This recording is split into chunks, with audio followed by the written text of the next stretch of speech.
সুপ্রিয় দর্শক, আমরা আজকের পর্বে বিশ্বনবী মুহাম্মদুর রাসূলুল্লাহ সাল্লাল্লাহু আলাইহি ওয়াসাল্লামের গুরুত্বপূর্ণ হাদিস থেকে আমরা কয়েকটি হাদিস আপনাদের সামনে ইনশাআল্লাহ তাআলা আলোচনা করার নিয়ত করেছি। আল্লাহ তাআলা যদি আমাদের বলার তৌফিক দান করেন। রাব্বি ইশরাহ লি সাদরি ওয়া ইয়াসসির লি আমরি ওয়াহলুল উকদাতাম মিন লিসানি ইয়াফকাহু কওলি। عن عبد الله بن مسعود رضي الله تعالى عنه أنه قال رجل يا رسول الله أي الذنب أكبر عند الله؟ قال أن تدعو لله ندا وهو خلقك. قال ثم أي؟ قال أن تقتل ولدك خشية أن يطعم معك. قال ثم أي؟ قال أن تزني حليلة جارك. فأنزل الله تصديقها والذين لا يدعون مع الله إلها آخر ولا يقتلون النفس التي حرم الله إلا بالحق ولا يزنون إلى آخر الآية متفق عليه. প্রখ্যাত সাহাবী, বিখ্যাত সাহাবী হযরতে আব্দুল্লাহ ইবনে মাসউদ রাদিয়াল্লাহু তাআলা আনহু, যিনি ইলমুল হাদিসের জগতে অনেক বড় একটি নাম। বিশেষ করে ইলমুল ফিকহ চর্চার ক্ষেত্রে যার অবদান অনেক অনস্বীকার্য, যিনি ইলমুল ফিকহ চর্চা নিয়ে যথেষ্ট অবদান রেখেছেন। আলহামদুলিল্লাহ, আজকের মুসলিম উম্মাহে ইলমে ফিকহ চর্চা করছি আমরা। এই ফিকহের গোড়াপত্তন যিনি করেছিলেন, এই ইলমে ফিকহ চর্চার যিনি গোড়াপত্তন করেছিলেন, যার মাধ্যমে হয়েছিল, তিনি হযরতে আব্দুল্লাহ ইবনে মাসউদ রাদিয়াল্লাহু তাআলা আনহু। আরও অনেকে রয়েছেন। সেই বিখ্যাত সাহাবী বর্ণনা করেছেন, তিনি বলছেন, ক্বালা রাজুলুন ইয়া রাসূলুল্লাহ, জনৈক ব্যক্তি আল্লাহ রাসূলকে বললেন, হে আল্লাহর রাসূল সাল্লাল্লাহু আলাইহি ওয়াসাল্লাম, আইয়ু যামবি আকবারু ইনদাল্লাহ, হে আল্লাহর নবী, আল্লাহ তাআলার কাছে কোন গুনাহ সবচাইতে বড়? মানুষ হাজার গুনাহ করে, হাজার পাপ করে। সাহাবী জানতে চাইলেন যে আল্লাহ রাসূল, কোন গুনাহটা আল্লাহর কাছে সবচাইতে বড়?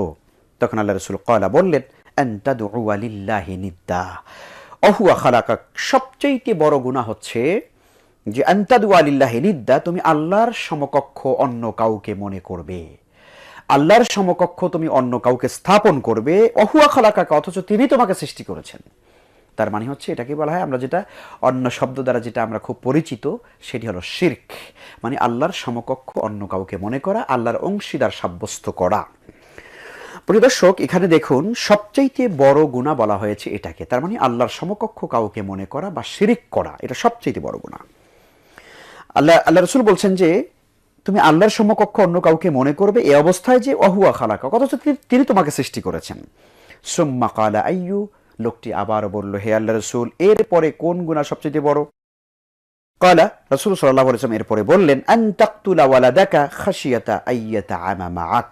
নবীজি বললেন, এর পরের বড় গুনাহ হচ্ছে তুমি তোমার নিজ সন্তানকে হত্যা করা, নিজ সন্তানকে, নিজের সন্তানকে হত্যা করা, খাশিয়াতা, এই ভয়ে যে আইয়াতাআমা মাআক, যে সন্তান তোমার সাথে খাবার খাবে, অর্থাৎ তাকে খাদ্য খাওয়াতে হবে, এই ভয়ে তুমি তোমার সন্তানকে, নিজ সন্তানকে হত্যা করবে। এটি হলো তারপরে সবচেয়ে বড় গুনাহ। ক্বালা সুম্মা আইয়ু, লোকটি বলছে, হে আল্লাহর রাসূল, এরপরে কোনটি? ক্বালা, আল্লাহ রাসূল সাল্লাল্লাহু আলাইহি ওয়াসাল্লাম তখন বললেন, আন তাজনি হালিলাতা জারিক, এরপরে বড় গুনাহ হলো প্রতিবেশীর স্ত্রীর সাথে জিনা করা, প্রতিবেশীর স্ত্রীর সাথে ব্যভিচার করা। আর রব্বুল আলামিন এই বিষয় সম্পর্কে তিনি আয়াতে কারিমা নাজিল করেছেন। আল্লাহ রাসূল এরপরে তিনি কোরআনে কারিম থেকে সেই আয়াতটি তিনি কোট করে বললেন, ফাআনজালাল্লাহু তাসদীকাহা, আল্লাহ তাআলা এই কথাগুলো সমর্থনে আয়াত নাজিল করেছেন। ওয়াল্লাযীনা লা ইয়াদউনা মাআল্লাহি ইলাহান আখারা ওয়ালা তাকতুলুনা আন-নাফসাল্লাতী হারামাল্লাহু ইল্লা বিল হক ওয়ালা ইয়াজনুন। আল্লাহ তাআলা বলছেন, ওয়াল্লাযীনা লা ইয়াদউনা মাআল্লাহি ইলাহান আখার, আর যারা আল্লাহর সাথে অন্য কাউকে আহ্বান করে না, অন্য কাউকে ইলাহ হিসাবে সাব্যস্ত করে না, ডাকে না। ওয়ালা তাকতুলুনা আন-নাফসাল্লাতী হারামাল্লাহু ইল্লা বিল হক, আর তারা কোন আত্মাকে, কোন প্রাণকে তারা হত্যা করে না, যাকে হত্যা করা আল্লাহ রাব্বুল আলামিন হারাম করে দিয়েছেন। অন্যায়ভাবে কাউকে হত্যা করে না। ওয়ালা ইয়াজনুন, এবং তারা ব্যভিচার করে না। মুত্তাফাকুন আলাইহি, হাদিসটি সহিহ বুখারী এবং সহিহ মুসলিমের মধ্যে উল্লেখিত হয়েছে। সুপ্রিয় দর্শক, আমরা এই হাদিসের মধ্যে অনেক চমৎকার তথ্য আমরা পেয়ে গেলাম। আল্লাহ রাসূল বলছেন, জনৈক ব্যক্তির প্রশ্নের জবাবে সবচাইতে বড় গুনাহ হচ্ছে আল্লাহর সাথে অন্য কাউকে সমকক্ষ মনে করা, আল্লাহর সাথে অন্য কাউকে শরীক করা, অংশীদার সাব্যস্ত করা, আল্লাহ রাব্বুল আলামিনের সাথে অন্য কাউকে পার্টনার হিসাবে তার সাথে যোগ করে দেওয়া, পার্টনারশিপ বানানো, এটি সবচাইতে বড় গুনাহ। এটিকে আমরা শিরক বলি। আর শিরক মহা অন্যায়, মহা জুলম। হযরত লোকমান আলাইহিস সালাম, তিনি তার আপন সন্তানকে নসিহাত করতে গিয়ে বলেছিলেন, ইয়া বুনাইয়া লা তুশরিক বিল্লাহ, ও ছেলে, হে আমার প্রিয় বৎস, তুমি আল্লাহর সাথে কাউকে শরিক করবে না। ইন্না শিরকা লাযুলমুন আযীম, আর জেনে রাখো নিশ্চয়ই শিরিক এটি মহা অন্যায়, এটি মহা অন্যায়। এই জন্য শিরিক হলো সবচেয়ে বড় গুনাহ। দর্শক, আজকে আমাদের সমাজে শিরক আছে কি? হয়তো অনেকে বলবেন যে না, আমাদের সমাজে আমরা তো ওরকম কোনো শিরক দেখছি না, আমরা যে মানুষেরা আল্লাহ তাআলার সাথে অন্য কাউকে অংশীদার সাব্যস্ত করছে। কিন্তু প্রিয় দর্শক, আজকে আমাদের সমাজে ধর্মচর্চার নামে ইসলামের লেবাসেই আমরা কিছু বিষয় দেখতে পাচ্ছি যেখানে চরম ভ্রান্তি, চরম জঘন্যতম শিরক আজকে আমাদের সমাজে লালিত হয়ে আসছে।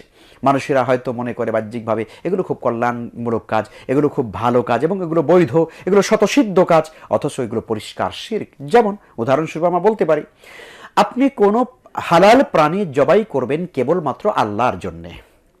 গরু হোক, ছাগল হোক, সেটি আপনার হালাল টাকা দ্বারা কেনা, এবং এটি আপনি জবাই করবেন আল্লাহ তাআলার জন্য, আল্লাহর নামে। আল্লাহর নামে, আল্লাহর নাম নিয়ে, আল্লাহর উদ্দেশ্যে আপনি এটা জবাই করবেন, কিন্তু খাবেন আপনি। আল্লাহ রাব্বুল আলামিন হালাল করে দিয়েছেন, কিন্তু প্রাণীটা জবাই করতে হবে আল্লাহ রাব্বুল আলামিনের নামে। কিন্তু আমরা আমাদের সমাজে কি দেখছি, কিছু মানুষেরা এই প্রাণী, হালাল প্রাণী, গরু, ছাগল, উট, দুম্বা, ভেড়াগুলোকে তারা জবাই করছে কোনো খাজা বাবার নামে, কোনো কবরওয়ালার নামে, কোনো কবরস্থ কোনো ব্যক্তির নামে, কোনো বুজুর্গের নামে, কোনো পীরের নামে, ইত্যাদি ইত্যাদি। আজকে আমাদের সমাজে অহরহ চলছে, হাজার হাজার এই রকমের ঘটনা আজকে আমাদের সমাজে আমরা দেখতে পাচ্ছি। যাও কোথায়, গরুটা নিয়ে বাবার মাজারে যাচ্ছি, কেন? আমার মানত আছে, বাবার নামে এইটা জবাই করে আসবো। ছাগল নিয়ে যাচ্ছে, কোথায় যাচ্ছ? অমুক দরবারে যাচ্ছি, কেন? জবাই করব বাবার নামে। নাউযুবিল্লাহি মিন যালিক। এই কাজটি একদম পুরোপুরি শিরক। কোনো ইবাদত কোনো মানুষের নামে হয় না, ইবাদত হবে কেবলমাত্র আল্লাহ সুবহানাহু ওয়া তাআলার জন্য। রব্বুল আলামিন তাই তো বলেছেন কোরআনে কারীমে, ওয়া কাদা রাব্বুকা আল্লা তা'বুদু ইল্লা ইয়াহু। আল্লাহ চূড়ান্তভাবে সিদ্ধান্ত তোমাদের জানিয়ে দিয়েছেন, রায় দিয়েছেন তিনি যে আল্লাহ তা'বুদু ইল্লা ইয়াহু, তোমরা আল্লাহ ছাড়া অন্য কারো গোলামি করবে না, আল্লাহ ছাড়া অন্য কারো ইবাদত তোমরা করবে না। সুতরাং পশু জবাই করা এটা ইবাদত, এটি ইবাদত। আর এই ইবাদতটি কোনোদিনই আল্লাহর নাম ছাড়া মানুষের নামে জবাই করা, এটি হারাম, এটি শিরক, এটি মহা জঘন্য ভয়ঙ্কর শিরক। আজকে আমাদের সমাজে অহরহ আমরা দেখতে পাচ্ছি, এটি একটি আমাদের সমাজে প্রচলিত শিরক। সেখানে আরেকটি আছে প্রার্থনা করা, প্রার্থনা করা, চাওয়া, কোনো সাহায্য কামনা করা, এটা ইবাদত। এবং ইবাদতটি হলো কেবলমাত্র আল্লাহর কাছেই চাইতে হবে, যেটি আমরা সূরা ফাতিহায় বলে থাকি, ইয়্যাকা না'বুদু ওয়া ইয়্যাকা নাস্তাঈন। আমরা কি বলছি এখানে? আমরা বলছি আল্লাহকে, আল্লাহ তুমি সাক্ষী থাক, আমি ঘোষণা দিচ্ছি, ইয়্যাকা না'বুদু, আমি কেবলমাত্র তোমার ইবাদত করি, ওয়া ইয়্যাকা নাস্তাঈন, এবং কেবলমাত্র তোমার কাছেই আমি সাহায্য প্রার্থনা করি। তাহলে সাহায্য চাইতে হবে কার কাছে? আল্লাহর কাছে। কিন্তু আমরা আমাদের সমাজে অনেক মানুষকে দেখি, তারা মানুষের কবরের কাছে গিয়ে বলে, ইয়া খাজা মেরা মতলব কো পুরা কর দে, বাবা আমার মনের আশা পুরিয়ে দাও, আমার ছেলে হয় না, বহু বছর হয়ে গেল বিয়ে করেছি, আমার সন্তান হচ্ছে না, আমাকে একটা সন্তানের ব্যবস্থা করে দাও। নাউযুবিল্লাহি মিন যালিক। ভয়ঙ্কর শিরক আজকে আমাদের সমাজে প্রচলিত হয়ে আছে। এজন্য সাহায্য চাইতে হবে কেবলমাত্র আল্লাহ সুবহানাহু ওয়া তাআলার কাছে। প্রিয় দর্শক, এটি সবচেয়ে ভয়ঙ্কর শিরক আমাদের সমাজে চলছে। রাসূল করিম সাল্লাল্লাহু আলাইহি ওয়াসাল্লাম বলছেন, এটি হলো কবিরা গুনার মধ্যে সবচাইতে বড় কবিরা গুনাহ, সবচাইতে বড় গুনাহ আল্লাহর সাথে অন্য কাউকে অংশীদার করা, আল্লাহর সমকক্ষ দাঁড় করানো। কারণ এটা কেন শিরক হবে?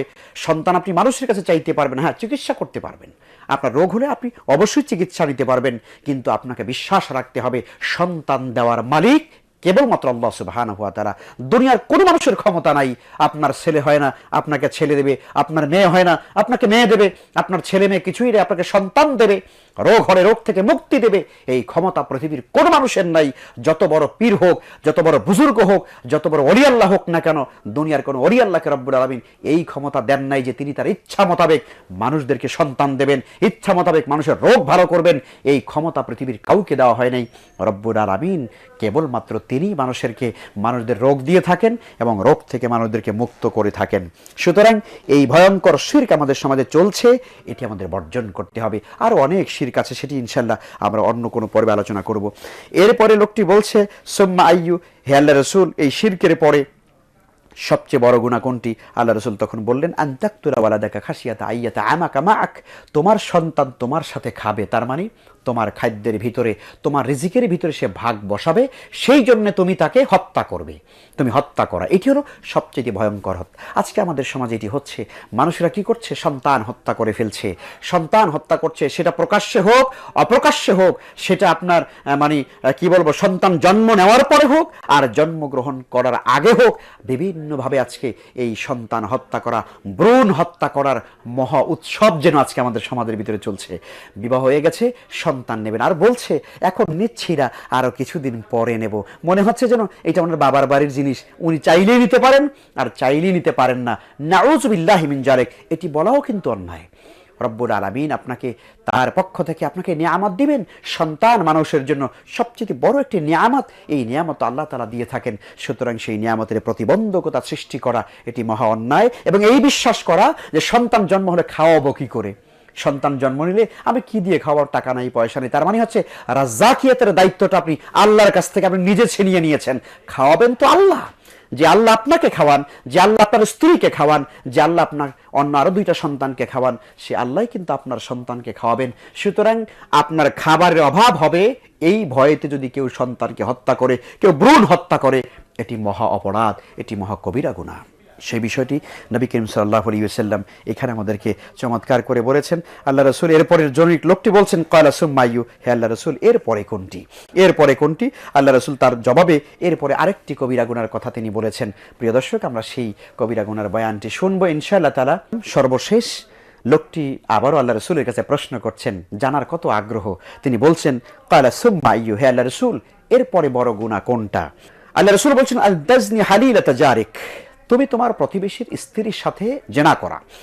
প্রতিবেশীর স্ত্রীর সাথে জেনা করা এটি হলো মহা একটি কবিরা গুনাহ। জেনা তো একটি অন্যায়, জেনা তো এমনিই বলে তাহলে কি প্রতিবেশীর স্ত্রী ছাড়া অন্য কারোর সাথে করা যাবে? নাউযুবিল্লাহ, এই চিন্তা করা ভয়ঙ্কর অন্যায়।